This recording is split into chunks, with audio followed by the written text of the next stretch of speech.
Je fixais mon téléphone, lisant le texto pour la 3e fois.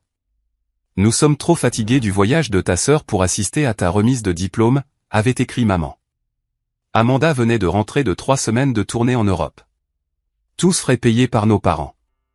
Je devais recevoir mon diplôme de Harvard dans 2 jours. J'ai répondu, reposez-vous bien. Ce qu'il ne savait pas, c'est que j'avais été choisi comme major de promotion. Mon discours serait diffusé à l'échelle nationale sur C-SPAN. 4 années à être le fils invisible, et c'était censé être mon moment. Au lieu de cela, je serais seul sur cette estrade. Le matin de la remise des diplômes est arrivé avec un temps parfait de la Nouvelle-Angleterre. Le soleil filtrait à travers les arbres de la cour de Harvard, projetant des ombres tachetées sur les bâtiments historiques. J'ai ajusté ma toque et ma toge, regardant les familles affluer sur le campus. Des parents portaient des fleurs. Des frères et sœurs tenaient des pancartes de félicitations. Des grands-parents se déplaçaient lentement mais fièrement vers leur siège.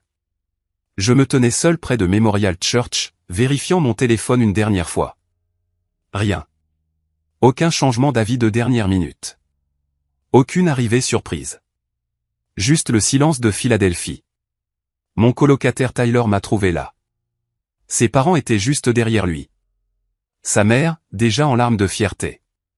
Elle a serré Tyler dans ses bras puis s'est tournée vers moi. Murray, où est ta famille? J'ai forcé un sourire. Ils n'ont pas pu venir. Des problèmes de travail. Le père de Tyler, un homme aimable nommé Robert, qui enseignait l'anglais au lycée, a posé sa main sur mon épaule. Alors tu t'assieras avec nous à la réception. Pas de discussion. La mère de Tyler, Sarah, a insisté pour prendre des photos avec moi. Elle s'est positionnée entre Tyler et moi, rayonnante comme si j'étais son propre fils. Cette gentillesse rendait l'absence plus douloureuse. La cérémonie a commencé avec la pompe traditionnelle. Des milliers de diplômés remplissaient la cour. La présidente de l'université, Christina, a souhaité la bienvenue à tous, a parlé de réussite et d'opportunités, des responsabilités qui accompagnent une éducation à Harvard. Puis elle m'a présenté. Je me suis approché du podium, le cœur battant la chamade. Mon discours s'intitulait « L'investissement invisible ». Je l'avais écrit et réécrit des dizaines de fois, essayant de trouver l'équilibre entre l'honnêteté et la dignité. J'ai commencé par parler des étudiants qui finançaient leurs propres études, de ceux qui n'avaient pas de filet de sécurité, pas d'argent familial sur lequel se rabattre, pas de parents qui pouvaient appeler des amis influents. J'ai parlé de mes 3 emplois pendant les vacances d'été, du choix du plan de repas à la cafétéria en fonction du coût plutôt que de la préférence, du fait de passer les vacances sur le campus parce que les billets d'avion pour rentrer à la maison étaient trop chers. Puis j'ai changé de sujet. Certains d'entre nous ont appris très tôt que l'amour est soumis à des conditions, ai-je dit. Que votre valeur est mesurée par rapport aux accomplissements d'un frère ou d'une sœur. Qu'être le mauvais enfant signifie être l'enfant invisible. Je n'ai pas nommé mes parents. Je n'en avais pas besoin. J'ai parlé de la douleur de réaliser quelque chose d'extraordinaire et de n'avoir personne de son sang qui se soucie assez pour en être témoin, du type spécifique de solitude qui vient de l'indifférence familiale plutôt que de l'absence. Ma voix est restée stable, mais l'émotion remplissait chaque mot. Quand j'ai terminé, le silence a duré 3 battements de cœur avant que les applaudissements n'éclatent. Ce n'étaient pas des applaudissements polis et congratulatoires. C'était un tonnerre, soutenu, émotionnel. Les gens étaient debout, certains pleuraient. Après la cérémonie, Tyler et ses parents m'ont emmené déjeuner dans un restaurant de Harvard Square. Sarah n'arrêtait pas de me toucher le bras, me demandant si j'allais bien. Robert m'a dit que mon discours était la chose la plus puissante qu'il ait entendue en 30 ans de remise de diplôme. Mon téléphone a commencé à vibrer vers 15 heures. Notification Twitter, tag Instagram, message Facebook. J'ai ouvert Twitter et j'ai vu des extraits de mon discours partout. Quelqu'un l'avait enregistré et posté la vidéo. Elle se répandait comme une traînée de poudre. Les commentaires affluaient. Ce major de Harvard qui dit la vérité sur la négligence familiale me fait pleurer. Quand il a parlé d'être l'enfant invisible, je l'ai ressenti dans mon âme. Partagez ça partout. Voilà à quoi ressemble le vrai succès. Les médias s'en sont emparés. Le discours émouvant du major de Harvard sur la négligence familiale devient viral. Le meilleur diplômé dit la vérité sur l'amour conditionnel. Le soir, la vidéo avait 5 millions de vues. Puis les appels ont commencé. Maman, papa, Amanda. Encore et encore, les messages vocaux s'accumulaient.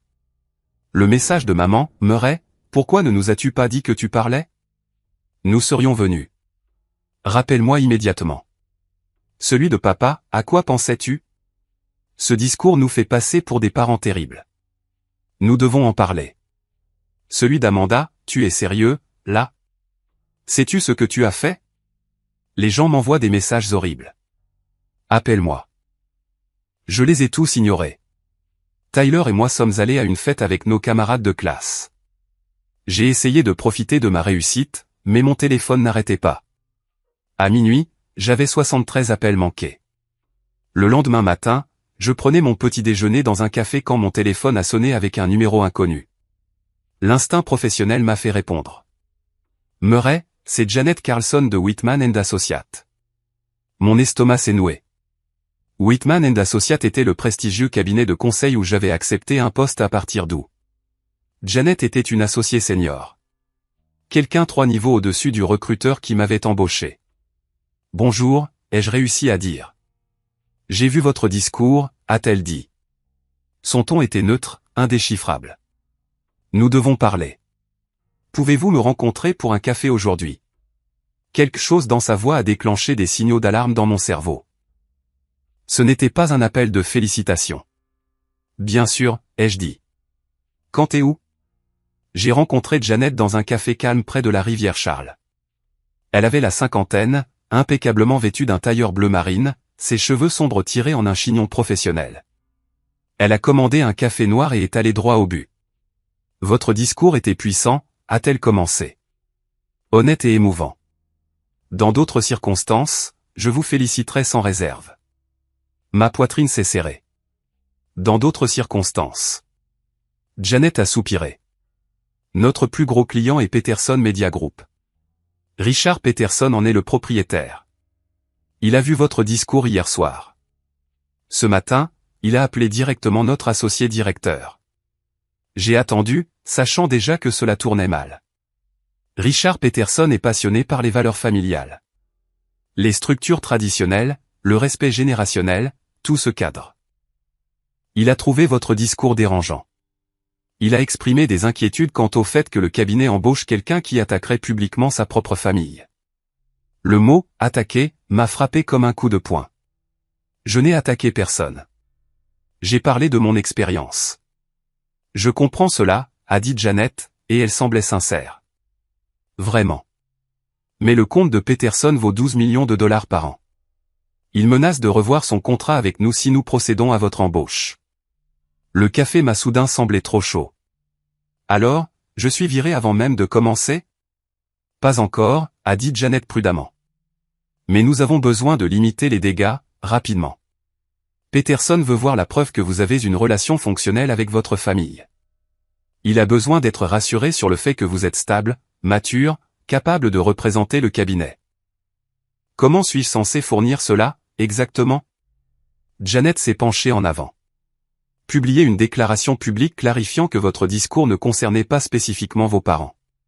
Faites une interview médiatique montrant une réconciliation familiale. Faites apparaître vos parents avec vous.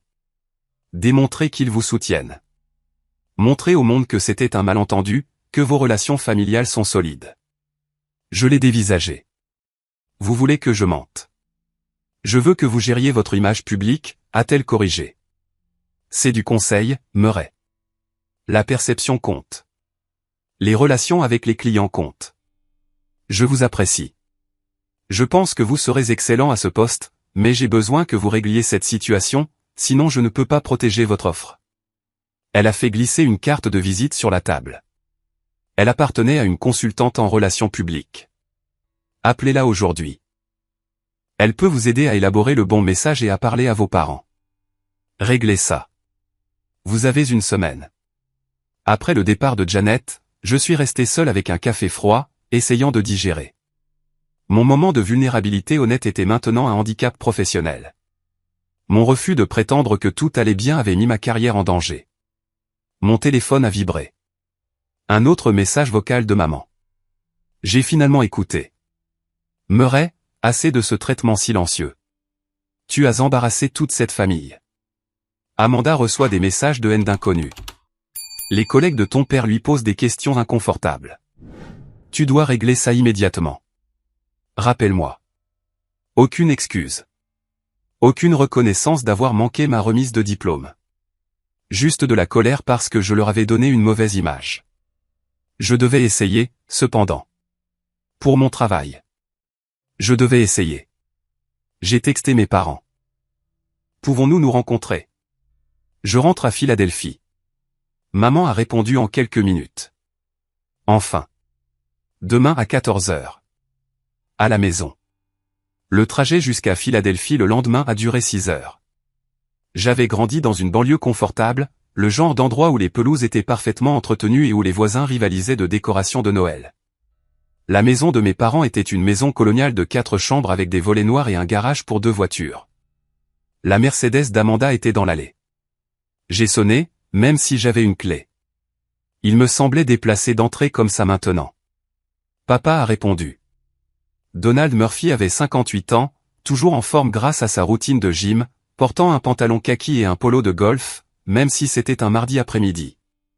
Il était un cadre intermédiaire chez Barrett Pharmaceuticals. Assez réussi, mais toujours légèrement plein de ressentiment de ne pas être monté plus haut. Entre, dit-il sèchement. Le salon était exactement comme je m'en souvenais. Les récompenses immobilières de maman sur le manteau de la cheminée.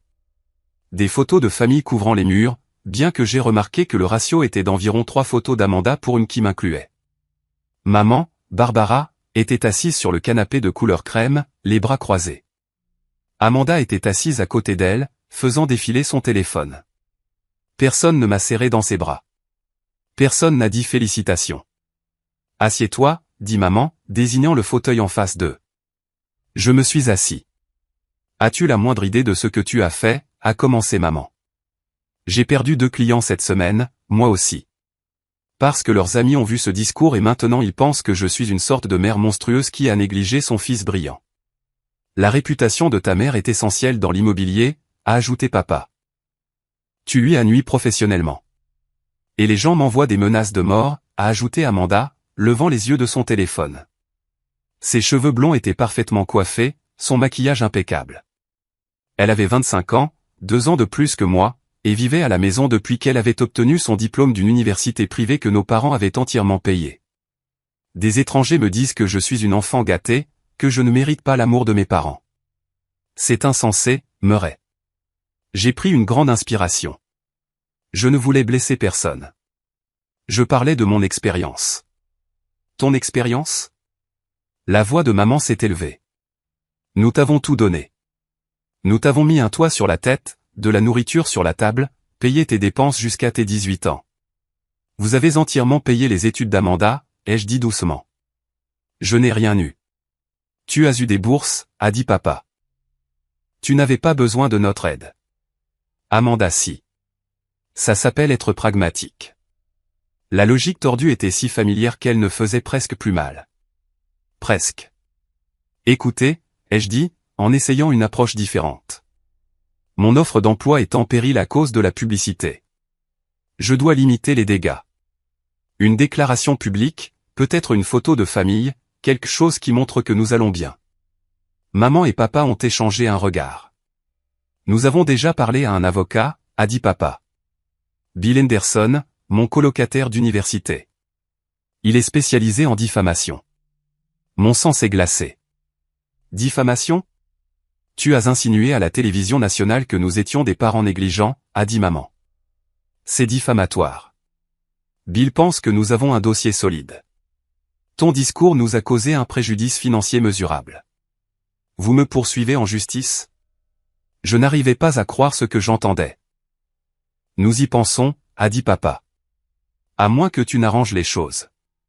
Nous voulons 50 000 $ pour préjudice d'image. Nous savons que tu as des économies grâce aux bourses et à tes jobs sur le campus.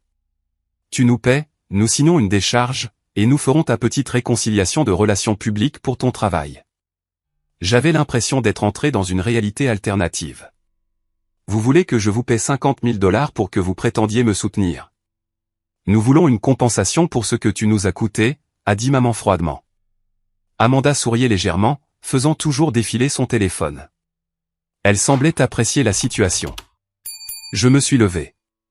Je dois y réfléchir. Tu as 48 heures, a dit papa. Après ça, Bill dépose la plainte. Je suis sorti de cette maison, tremblant de rage et d'incrédulité. Je suis retourné à Cambridge dans un état second, me souvenant à peine du voyage. Tyler m'a trouvé assis dans notre appartement à minuit, fixant le vide. Comment ça s'est passé, a-t-il demandé. Ils veulent 50 000 $ ou ils me poursuivent pour diffamation. La mâchoire de Tyler est tombée. C'est de l'extorsion. Dis ça à leur avocat. Mon téléphone a sonné. Amanda. Contre mon meilleur jugement, j'ai répondu. Murray. Sa voix était douce, presque suave. Je suis tellement désolé pour tout à l'heure. Maman et papa sont ridicules. Le changement de ton était déconcertant. Vraiment? Oui. Écoute, je sais que je n'ai pas été génial aujourd'hui, mais j'ai réfléchi. Toute cette situation est un gâchis.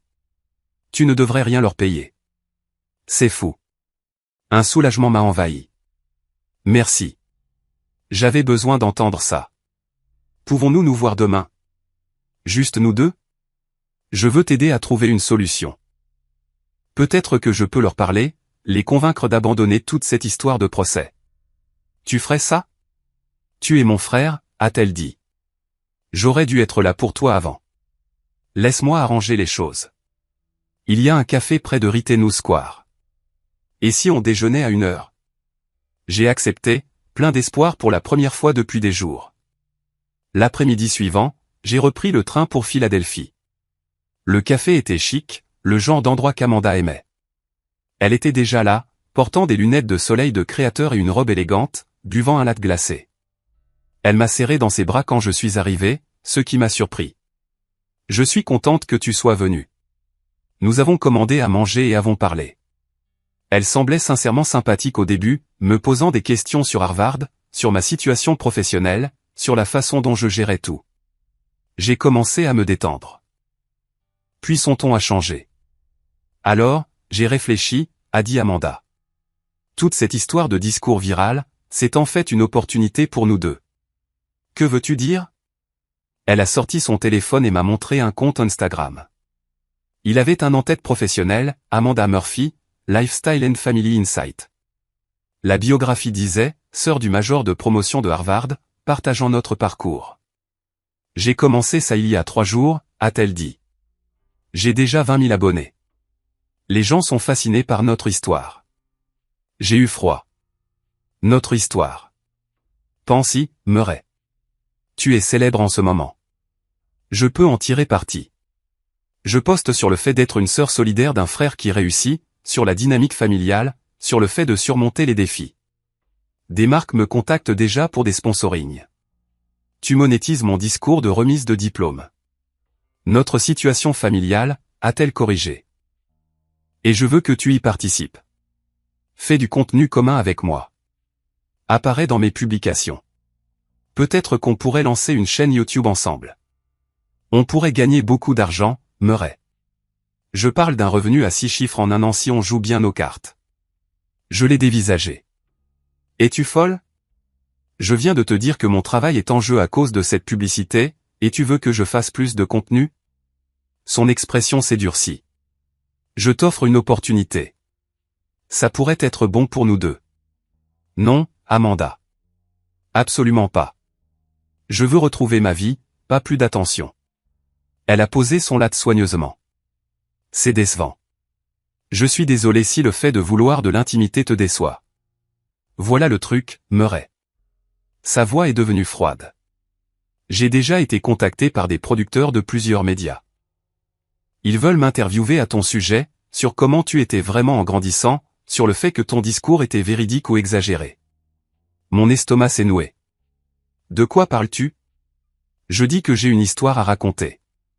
Je peux raconter la version où je te défends, te soutiens, confirme tout ce que tu as dit. Ou je peux raconter une version différente. Une où tu étais en fait un enfant difficile et plein de ressentiments qui a rendu notre enfance misérable. Où tu m'as toujours envié pour être plus populaire. Où ce discours était une vengeance, pas la vérité. Tu mentirais à mon sujet? Je partagerai ma perspective. J'ai des textos, Murray. Des photos de nos enfants où tu as l'air en colère ou distant. Je peux les contextualiser comme je veux et les gens me croiront parce que je suis la sœur sympathique qui est harcelée en ligne à cause de ce que tu as dit. J'ai eu la nausée. Pourquoi ferais-tu ça? Parce que tu es égoïste, a-t-elle cassé. C'est une opportunité unique et tu es trop fier pour le voir. Aide-moi à construire cette marque où je raconte ma version de notre histoire. À toi de choisir. Je me suis levé. Nous avons terminé ici. Tu as jusqu'à vendredi, a-t-elle crié après moi alors que je sortais. C'est là que je fais l'interview avec Rise and Shine America. J'ai déjà dit oui. La question est de savoir si je te défends ou si je t'enterre. J'ai atteint la gare avant que mes mains ne cessent de trembler. Ce soir-là, j'ai reçu un email qui confirmait qu'Amanda ne bluffait pas. Il venait d'une productrice de Rise and Shine America, une grande émission matinale nationale. Ils avaient réservé Amanda pour un segment sur la dynamique familiale à l'ère des médias sociaux. Ils m'invitaient à participer, mais le ton indiquait clairement qu'ils avaient déjà choisi leur angle. J'allais être le méchant. Tyler m'a trouvé devant mon ordinateur portable, lisant l'email pour la 5e fois. Elle le fait vraiment. On dirait bien. Qu'est-ce que tu vas faire? Je n'en avais aucune idée. Les 3 jours suivants se sont écoulés dans un flou de panique et d'impuissance. J'ai appelé la productrice de Rise and Shine America, essayant d'expliquer ma version, mais elle a été polie mais dédaigneuse. Nous serions ravis d'inclure votre perspective, Murray, mais Amanda a déjà confirmé, et nous devons avancer avec le segment comme prévu.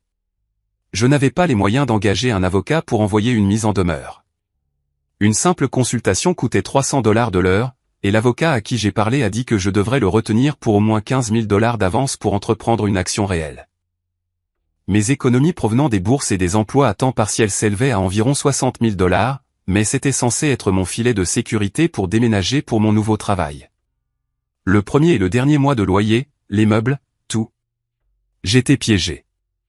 Mes parents voulaient $50 000. Un avocat coûterait $15 000, et j'avais encore besoin d'argent pour vivre. Le segment de l'émission matinale a été diffusé un jeudi. Tyler et moi l'avons regardé ensemble dans notre appartement, tous deux silencieux et tendus. Amanda était parfaite à la caméra. Elle portait un pull rose poudré, un maquillage minimal, ses cheveux coiffés en vagues lâches. Elle paraissait vulnérable, sympathique, légèrement blessée. L'animatrice, Melissa Cameron, l'a présentée avec sollicitude. Vous êtes la sœur de Murray Murphy, le major de promotion de Harvard dont le discours émouvant de remise de diplôme est devenu viral. Ce discours a dépeint une image de négligence familiale. Vous êtes ici pour partager votre perspective. Amanda a hoché la tête, ses yeux déjà brillants de larmes. Merci de me recevoir, Melissa. Cela a été incroyablement difficile. Parlez-nous de votre frère. Amanda a pris une grande inspiration. Murray et moi avons grandi ensemble dans un foyer aimant à Philadelphie. Nos parents ont travaillé dur pour subvenir à nos besoins. Mais Murray a toujours lutté contre le ressentiment. Il était très académique, très sérieux, et je pense qu'il sentait que nos parents ne valorisaient pas ses réussites de la même manière qu'ils appréciaient ma personnalité plus sociale et extravertie. Donc, vous dites que la négligence qu'il a décrite n'était pas réelle? Je dis que Murray a toujours vu les choses à travers un prisme de compétition. Quand nos parents ont payé mes études, c'est parce que j'avais besoin de ce soutien. Murray a obtenu des bourses. Il était brillant. Mais au lieu d'être fier de son indépendance, il m'en voulait d'avoir besoin d'aide. Il comptait tout. Elle a montré des photos à la caméra. Une d'un Noël en famille où j'étais assis à l'écart, l'air sérieux. C'est typique de Murray, a dit Amanda. Toujours se mettre à l'écart puis nous blâmer pour la distance qu'il a créée. Une autre photo de la remise de diplôme d'Amanda au lycée où j'étais en arrière-plan, sans sourire. Il ne pouvait même pas être heureux pour moi à ma propre remise de diplôme. Nos parents l'ont remarqué. Ça leur a fait mal. Melissa a hoché la tête avec sympathie. Cela a dû être difficile pour la famille. Ça l'a été. Et maintenant ce discours. Melissa, nos parents sont dévastés. Ils ont manqué sa remise de diplôme à Harvard parce qu'ils étaient épuisés. Ma mère a une carrière exigeante dans l'immobilier. Mon père travaille 60 heures par semaine. Ils ne sont pas parfaits, mais ce ne sont pas des monstres. Pourtant, Murray a choisi de les dépeindre ainsi à la télévision nationale, sachant que cela deviendrait viral. Pourquoi pensez-vous qu'il a fait ça? La voix d'Amanda s'est légèrement brisée. Je pense que Murray a porté ce ressentiment si longtemps qu'il a finalement trouvé une plateforme assez grande pour les blesser. C'est de la vengeance. C'est calculé. Et honnêtement, c'est effrayant. Nous sommes sa famille. Et il est prêt à nous détruire publiquement pour attirer l'attention. Lui avez-vous parlé depuis le discours? J'ai essayé. Il ne prend pas mes appels. Il ne veut pas communiquer. J'espère juste qu'il obtiendra l'aide dont il a besoin. Nous l'aimons. Nous l'aimerons toujours. Mais nous ne pouvons pas cautionner ce genre de comportement nuisible. Le segment s'est terminé avec Melissa remerciant Amanda et encourageant les téléspectateurs à réfléchir de manière critique aux moments viraux et aux histoires que nous ne voyons pas. En 1 heure, le récit s'était complètement inversé. Twitter a explosé. Alors, le diplômé de Harvard était en fait le problème depuis le début. Sa sœur semble sincèrement blessée. Peut-être avons-nous été trop prompts à juger les parents. Cas classique d'un gamin pourri gâté qui dénigre sa famille pour obtenir de la sympathie. Des articles d'opinion sont apparus sur des sites d'information. Quand le succès engendre la cruauté, la face sombre de la culture de la réussite.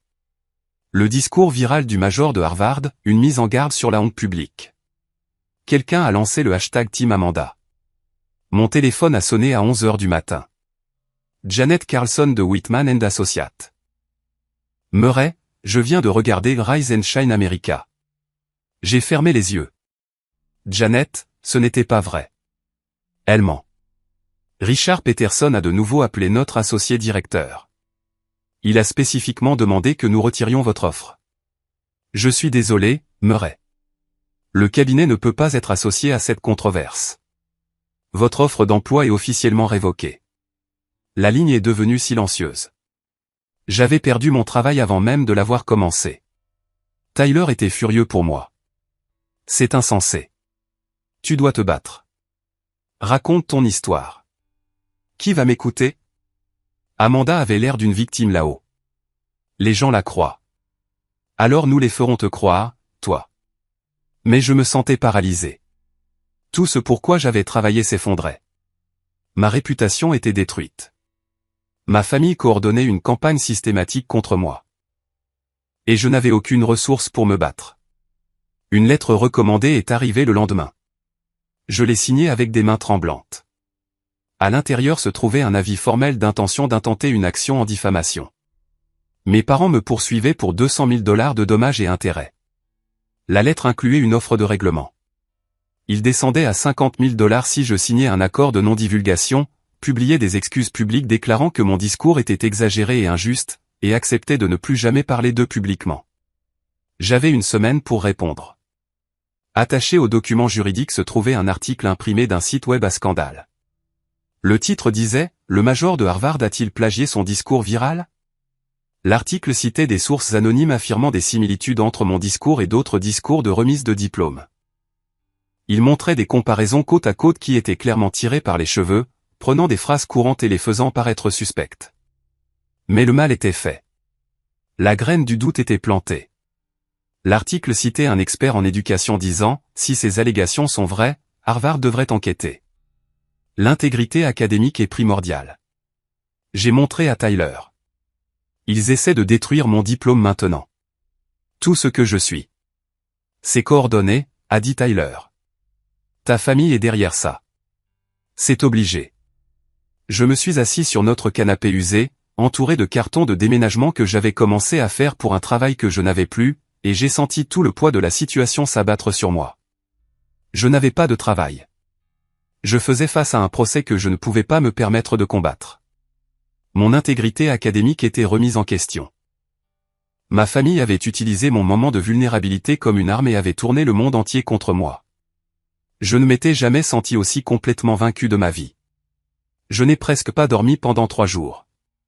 Je restais éveillé à faire défiler des commentaires vicieux sur moi en ligne, lisant article après article me dépeignant comme un fils ingrat et manipulateur qui avait trahi sa famille aimante pour attirer l'attention. Chaque fois que je fermais les yeux, je voyais Amanda dans cette émission matinale. Ses larmes parfaitement jouées, ses mensonges calculés. Tyler m'a finalement physiquement pris mon téléphone la 3e nuit. Tu te détruis. Il faut que ça s'arrête. À quoi bon, ai-je demandé. C'est fini. Tout est fini. Non, a dit Tyler fermement. Ce n'est pas le cas. Tu vas te battre. Avec quoi? Je ne peux pas me payer un avocat. Je n'ai pas d'équipe de relations publiques. Amanda a les médias de son côté. Mes parents ont de l'argent et un avocat. Je n'ai rien. Tu as la vérité, a dit Tyler. Et je connais quelqu'un qui pourrait t'aider. Tyler terminait sa première année de droit. Il avait mentionné une professeure qu'il admirait, Helen Baxter, qui enseignait le droit des médias et avait une pratique privée à côté. Tyler lui a envoyé un texto ce soir-là, expliquant la situation en bref. Elle a répondu le lendemain matin, « Venez à mon bureau ». 14 heures, le bureau d'Helen Baxter se trouvait dans un immeuble près de Boston Common. Elle avait la quarantaine, les cheveux grisonnants tirés en une queue de cheval pratique, portant un jean et un sweat de Harvard Law. Son bureau était couvert de dossiers et de revues juridiques. « Asseyez-vous », dit-elle, désignant des chaises en face de son bureau. Tyler m'a donné les grandes lignes. Racontez-moi tout depuis le début. Je lui ai raconté toute l'histoire. La remise des diplômes, le discours, le moment viral, la menace de procès de mes parents, la trahison d'Amanda, l'émission matinale, la perte de mon emploi, les accusations de plagiat, tout. Hélène a écouté sans interrompre, prenant des notes sur un bloc-notes jaune. Quand j'ai eu fini, elle s'est penchée en arrière et m'a étudié. Vous savez que ce qu'ils font est de l'extorsion, n'est-ce pas, a-t-elle dit. Menacé d'un procès pour extorquer de l'argent. C'est un cas d'école. Puis-je le prouver? Peut-être. Avez-vous des documents? Quelque chose qui montre le schéma de comportement que vous avez décrit dans votre discours? J'y ai réfléchi. J'ai des boîtes de trucs en entrepôt, de l'enfance, du lycée. Je ne jette jamais rien. Allez chercher ces boîtes, a dit Hélène. Tout. Nous devons construire votre défense et potentiellement une contre-attaque. La semaine suivante, Tyler et moi sommes allés à l'entrepôt de Cambridge où je gardais ma vie en boîte. Nous avons tout ramené à notre appartement et avons trié des années de souvenirs accumulés. Ce que nous avons trouvé était accablant. Email après email de mes parents refusant d'assister à mes événements. On ne peut pas venir à ta soirée de remise de prix académique. On doit t'aider Amanda avec son truc de sororité. On ne sera pas à la finale de ta compétition de robotique. Amanda a un récital de danse. Les documents financiers que j'avais sauvegardés montraient toute l'étendue de l'inégalité. Une feuille de calcul que mes parents avaient faite pour leurs impôts montrait qu'ils avaient dépensé 160 000 $ pour les études d'Amanda dans une école privée. Ma contribution, 0. Les messages textes que j'avais capturés au fil des ans racontaient leur propre histoire. Ma mère me textant à 18 ans, on ne peut pas t'aider à emménager dans ton dortoir demain. Amanda a besoin d'acheter des meubles pour son appartement. Le texto de mon père pour mon 20e anniversaire, désolé, on ne peut pas venir à ton dîner d'anniversaire. On emmène Amanda à New York pour le week-end. Des photos de vacances en famille auxquelles je n'étais pas invité. Floride, Californie, Colorado. Toujours E3. Une carte d'anniversaire de mes 16 ans. Mon père avait écrit à l'intérieur, Murray, en espérant que cette année tu nous donneras quelque chose à célébrer. Nous avons tout compilé, créé des dossiers, organisé chronologiquement, construit une chronologie qui montrait 23 ans de favoritisme et de négligence systématique. Hélène a tout examiné. Elle a passé des heures à parcourir chaque document, chaque photo, chaque message. Quand elle a eu fini, elle m'a regardé avec quelque chose qui ressemblait à de la colère dans les yeux. Ce n'est pas seulement une défense, a-t-elle dit. C'est une demande reconventionnelle. Ce que vos parents ont fait pourrait constituer une infliction intentionnelle de détresse émotionnelle. Ce qu'Amanda a fait avec cette interview matinale, si nous pouvons prouver qu'elle savait qu'elle mentait, c'est de la diffamation. Et exiger de l'argent pour ne pas vous poursuivre, c'est de l'extorsion. Pouvons-nous gagner? Possiblement. Mais Murray, je veux que vous compreniez quelque chose. Se battre contre ça sera coûteux, prendra du temps. Ce sera plus laid avant de s'améliorer. Votre famille ripostera. Êtes-vous prêt pour ça? J'ai pensé à ma réputation détruite, à mon emploi perdu, à mes parents exigeant 50 000 $, à Amanda jouant la comédie des larmes à la télévision tout en me détruisant. J'ai pensé à des années à être invisible, à réaliser des choses extraordinaires dans des salles vides, à croire que j'étais peut-être le problème. Je suis prêt, ai-je dit. Alors nous nous battons, a dit Hélène. Mais nous avons besoin de financement. Je peux faire une partie de ce travail pro bono parce que ce cas m'intéresse sur le plan académique, mais nous aurons besoin de ressources pour les frais de dépôt, les frais de justice, les témoins experts si cela va en procès. Avez-vous quelque chose que vous pouvez utiliser? J'avais mes 60 000 $ d'économie. C'était censé être mon avenir. Mais quel avenir avais-je si je laissais faire? J'utiliserai mes économies, ai-je dit. Hélène a hoché la tête. D'accord, construisons votre dossier. Nous avons passé les 2 jours suivants à nous préparer. Hélène a rédigé une réponse au procès de mes parents qui non seulement se défendaient contre leurs accusations, mais déposaient des demandes reconventionnelles pour détresse émotionnelle et abus. Elle a préparé une lettre de mise en demeure pour Amanda concernant ses déclarations médiatiques. Puis mon téléphone a sonné avec un numéro inconnu de Californie. J'ai failli ne pas répondre. Murray Murphy? La voix était masculine, confiante, amicale. Oui. C'est Marcus Webb. Je suis le PDG d'Elevation Tech. Nous sommes une start-up de la Silicon Valley travaillant sur des plateformes de technologie éducative.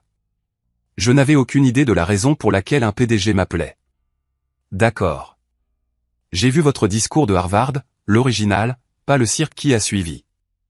J'ai été ému. J'ai suivi ce qui vous est arrivé depuis. Je ne crois pas à la version de votre sœur. Quelque chose dans ma poitrine s'est légèrement détendu. Merci. Ça compte beaucoup. Je vous appelle parce qu'Elevation Tech recrute pour son équipe de stratégie. Nous avons besoin de gens intelligents qui comprennent l'éducation, qui ont une vraie résilience. Je pense que vous seriez un bon candidat. J'aimerais vous interviewer. Je n'arrivais pas à croire ce que j'entendais. Vous voulez m'interviewer après tout ça? Je veux interviewer le gars qui a fait ce discours original, a dit Marcus. Mais voici ma situation. Mon entreprise se développe rapidement.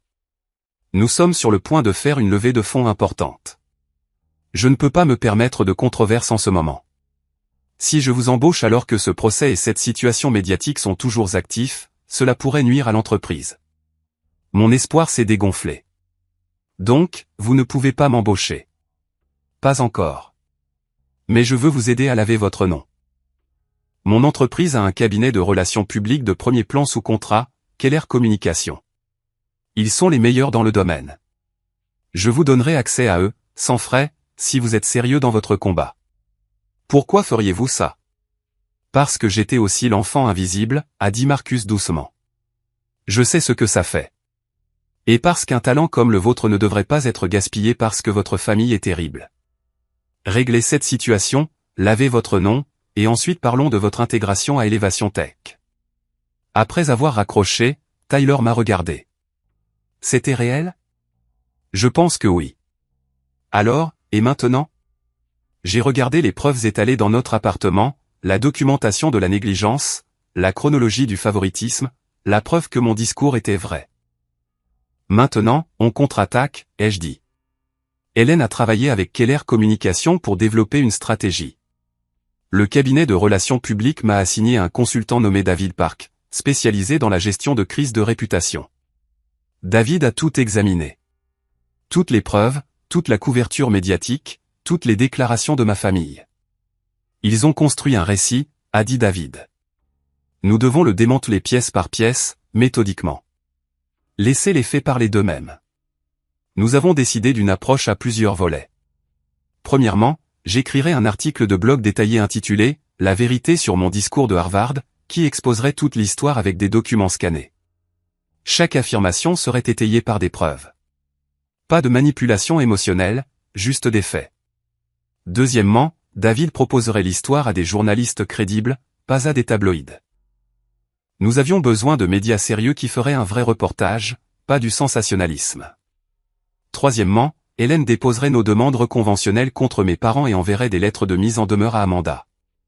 Nous faisons tout cela en même temps, a dit David. Les frapper avant qu'ils ne puissent coordonner une autre réponse.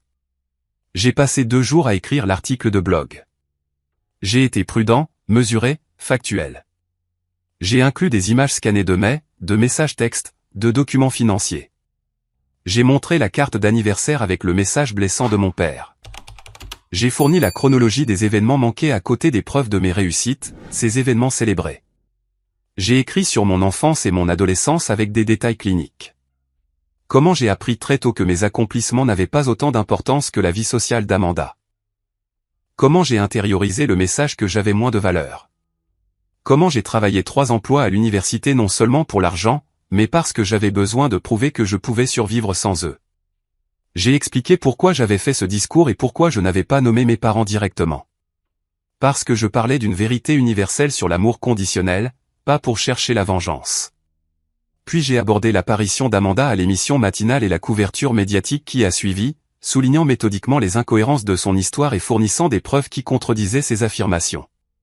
David l'a relu, a fait des suggestions mineures et l'a approuvé. Hélène l'a relu d'un point de vue juridique pour s'assurer que rien ne pourrait être utilisé contre nous. Puis nous l'avons posté sur un simple site web à mon nom et l'avons mis en ligne. David a proposé l'histoire à The Atlantic, au Boston Globe et à NPR. En 12 heures, les 3 voulaient la couvrir.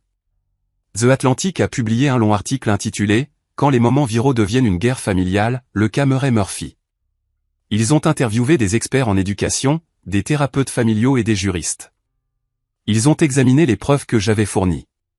Leurs conclusions étaient accablantes pour mes parents et ma sœur.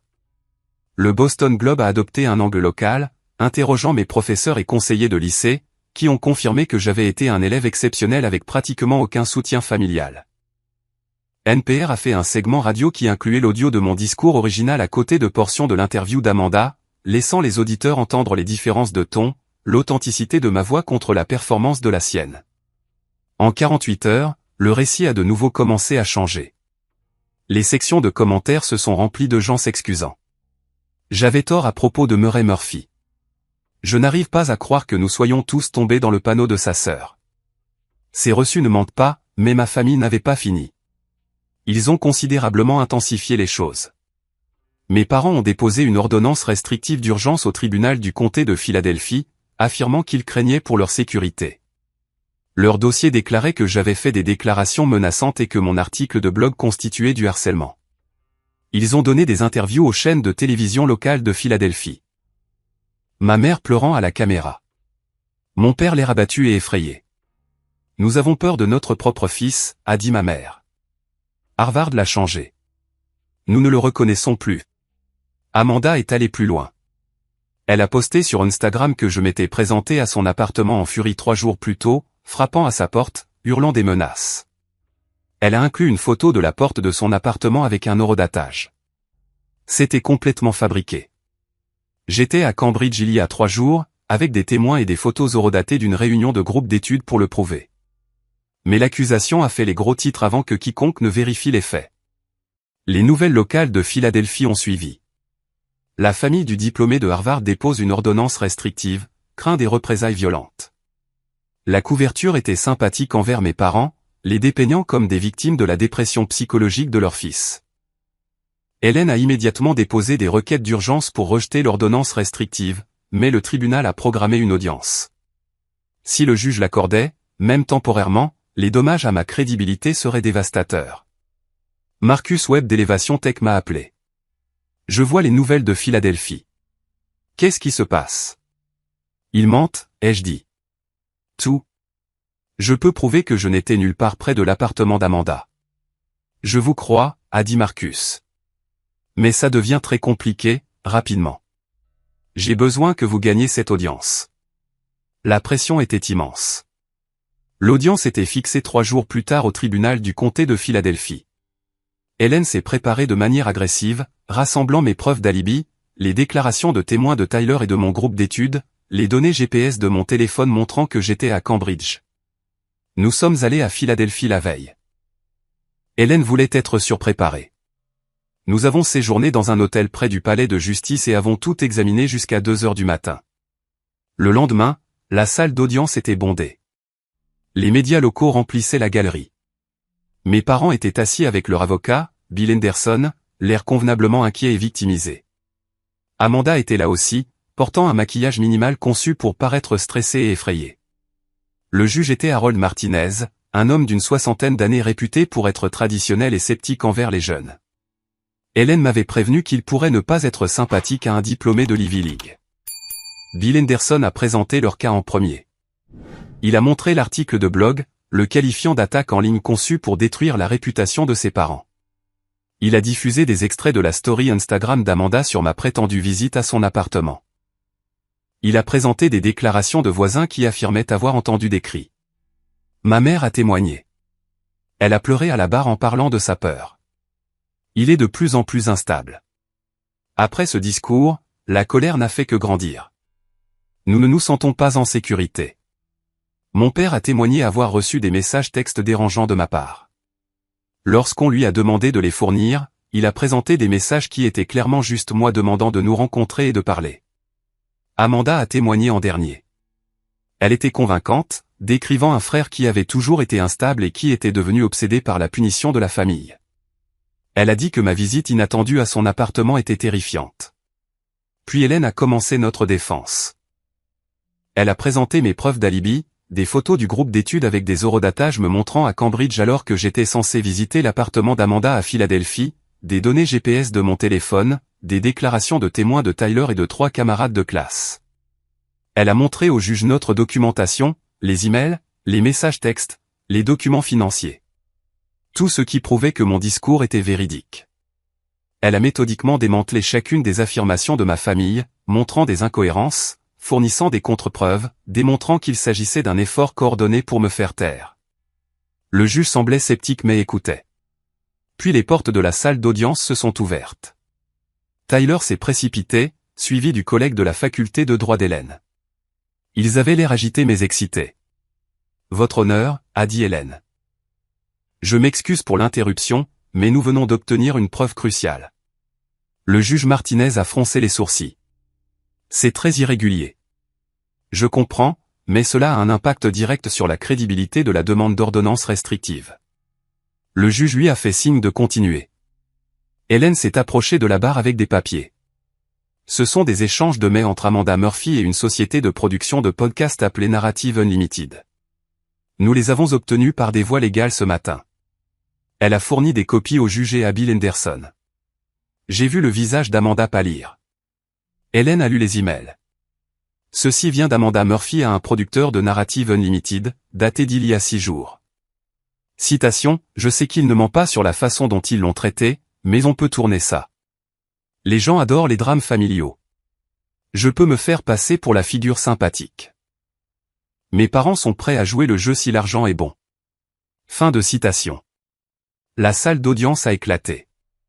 Le juge Martinez a frappé de son maillet. Hélène a continué. Il y a plus, votre honneur. Amanda négociait un accord pour une série de podcasts limités intitulée La trahison de mon frère.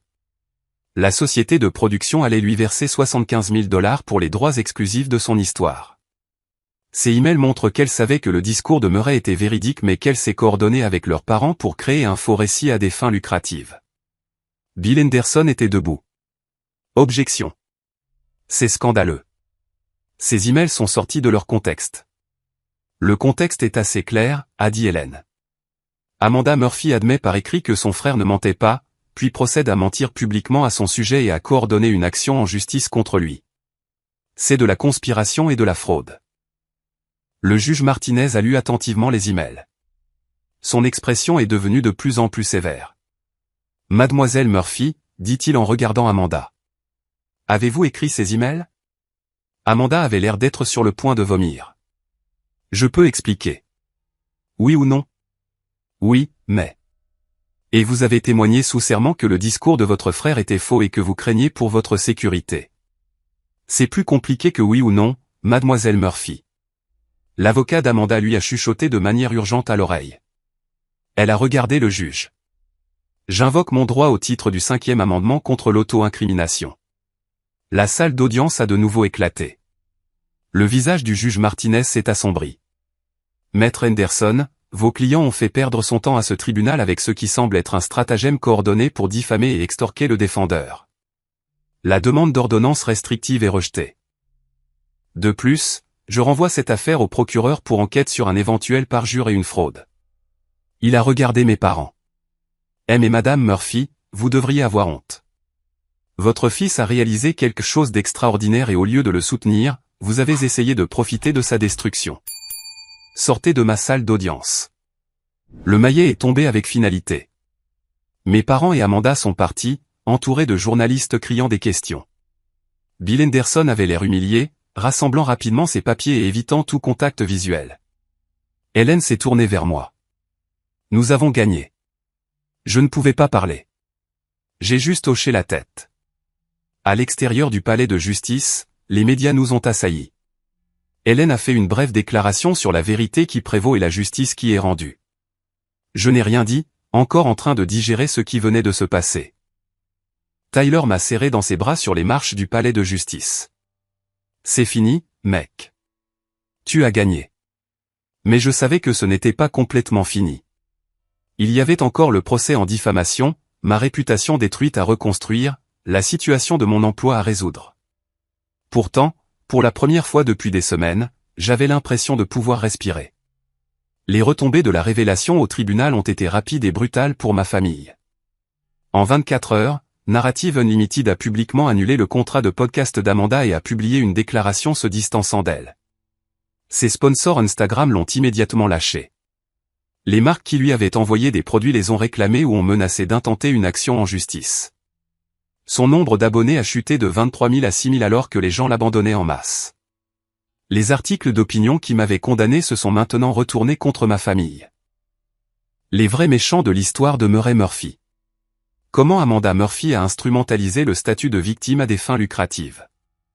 Les parents qui poursuivent leurs enfants, quand la famille devient une transaction. Le procès en diffamation de mes parents s'est effondré. Hélène a déposé une motion en rejet fondée sur les preuves du tribunal et le juge l'a accordée avec préjudice, ce qui signifie qu'il ne pouvait pas la redéposer. De plus, le juge leur a ordonné de payer mes frais de justice, près de 30 000 $, qu'Hélène avait méticuleusement suivis. L'entreprise de mon père, Barrett Pharmaceuticals, a lancé une enquête interne après que l'histoire a fait la une des journaux nationaux. Ils ne l'ont pas licencié, mais sa réputation là-bas était irrémédiablement endommagée. Ma mère a perdu plusieurs clients immobiliers importants qui se sont sentis trahis par ce qu'ils avaient appris sur son caractère. Les accusations de plagiat se sont évaporées sous l'examen. Harvard a publié une déclaration me soutenant, disant qu'ils avaient examiné les allégations et les avaient trouvées sans fondement. Le tabloïd qui avait publié l'histoire originale a posté une rétractation discrète, enfouie sur son site web. Hélène m'a conseillé que j'avais des motifs pour une contre-poursuite substantielle contre mes parents, pour infliction intentionnelle de détresse émotionnelle, et contre Amanda pour diffamation. Nous pourrions potentiellement gagner des centaines de milliers de dollars de dommages et intérêts. J'y ai réfléchi pendant 3 jours. Tyler m'a poussé à le faire. Fais-les payer. Ils le méritent. Mais j'ai réalisé quelque chose. Je ne voulais pas de leur argent. Je ne voulais pas passer d'autres mois ou années empêtrés avec eux dans des batailles juridiques. Je ne voulais plus qu'ils aient de place dans ma vie du tout. J'ai dit à Hélène que je voulais proposer un règlement. Tu es sûr, a-t-elle demandé. On pourrait gagner gros. J'en suis sûr. Hélène a rédigé les termes. Je retirerai toutes les demandes reconventionnelles à 3 conditions. Premièrement, mes parents devaient accepter une thérapie familiale avec un professionnel agréé pour un minimum de 6 mois, que je choisisse d'y participer ou non. Ils devaient affronter ce qu'ils avaient fait, même si je n'étais pas là pour l'entendre. Deuxièmement, ils devaient signer un accord légal de ne plus jamais me contacter à moins que j'en prenne l'initiative. Troisièmement, ils ne devaient jamais discuter de moi publiquement dans aucun forum, média, réseau social ou autre. Amanda devait signer un accord similaire et publier des excuses publiques admettant qu'elle avait menti. L'avocat de mes parents a appelé Hélène en quelques heures. Ils ont tout accepté. Les excuses publiques d'Amanda sont apparues sur Instagram 2 jours plus tard. Elles étaient brèves, clairement rédigées par un avocat, et complètement creuses. Je m'excuse pour les déclarations que j'ai faites qui n'étaient pas véridiques. Je regrette le tort causé. Pas d'élaboration, pas de véritable responsabilité, mais c'était public et c'était quelque chose. Marcus Webb m'a appelé un mercredi matin fin juin. J'ai tout suivi. La décision du juge, le recul de votre famille. Je suis impressionné par la façon dont vous avez géré cela. Merci. L'offre d'emploi chez Elevation Tech est officiellement de nouveau sur la table. Nous aimerions que vous commenciez en août comme prévu initialement. Et parce que vous avez traversé l'enfer, nous incluons une prime à la signature de $20 000 et couvrons vos frais de déménagement en Californie. J'ai accepté sans hésitation. Les grands médias qui avaient initialement publié des articles négatifs sur moi ont publié des corrections et des mises à jour.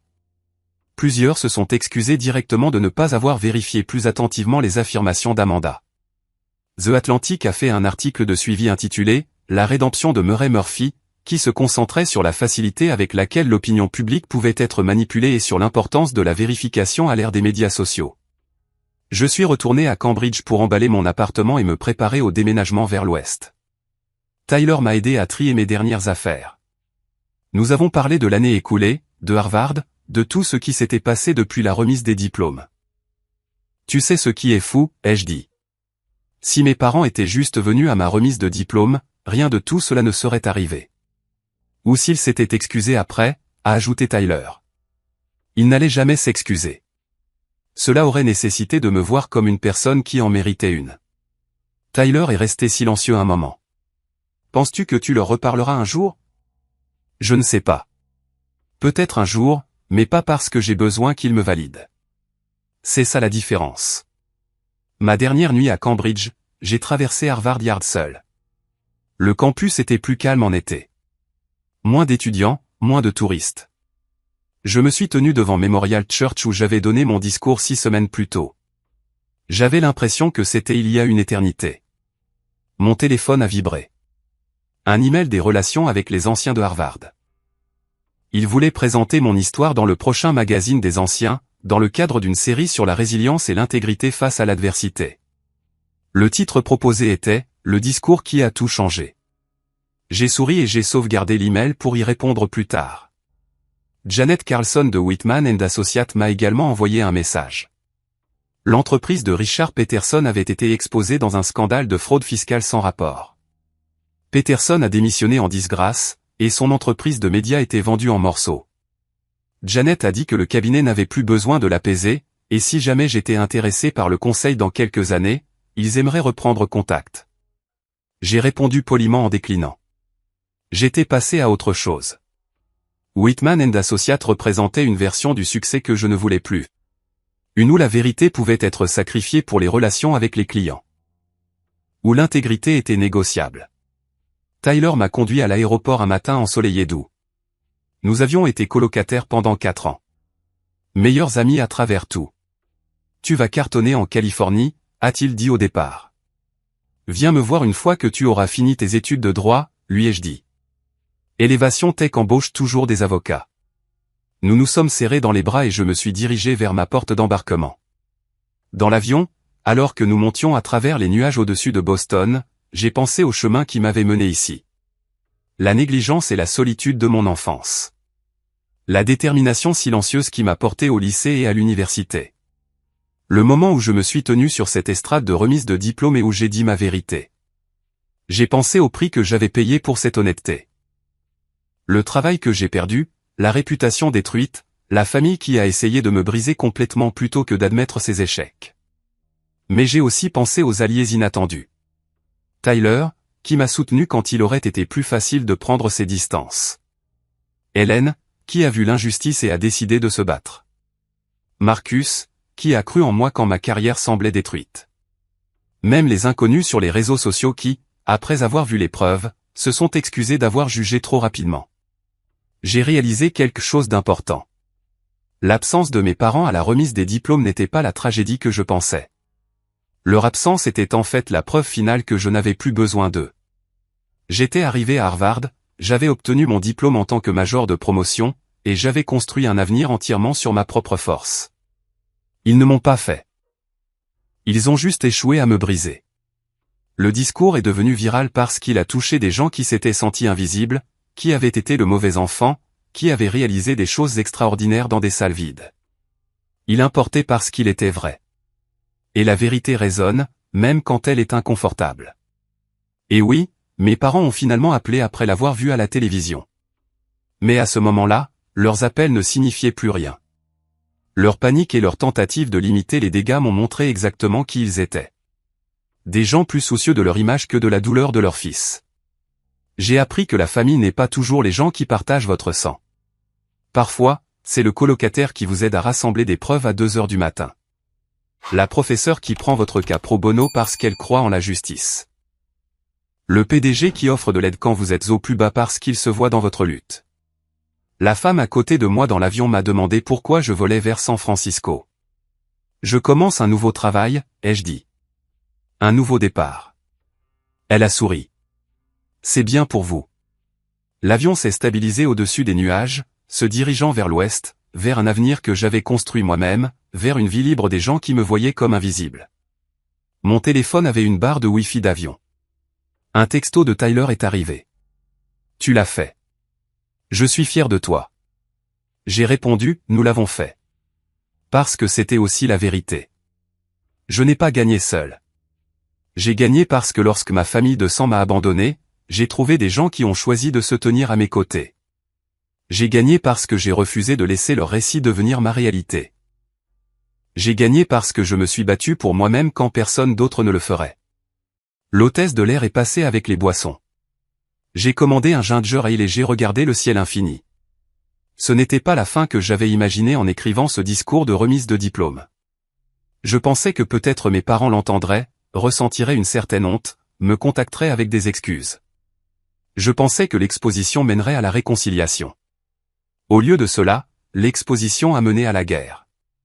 Et gagner la guerre signifiait accepter que la réconciliation pourrait ne jamais arriver, et apprendre à être d'accord avec ça. Certaines familles guérissent, d'autres non. La mienne non. Mais moi si, et c'était suffisant. Le capitaine a annoncé que nous atterririons à San Francisco dans 4 heures. 4 heures avant que ma nouvelle vie ne commence officiellement. 4 heures avant de descendre de cet avion en tant que quelqu'un qui avait survécu à la tentative de sa famille de le détruire et en était sorti plus fort. J'ai fermé les yeux et je me suis permis de me sentir sincèrement fier pour la première fois depuis des semaines.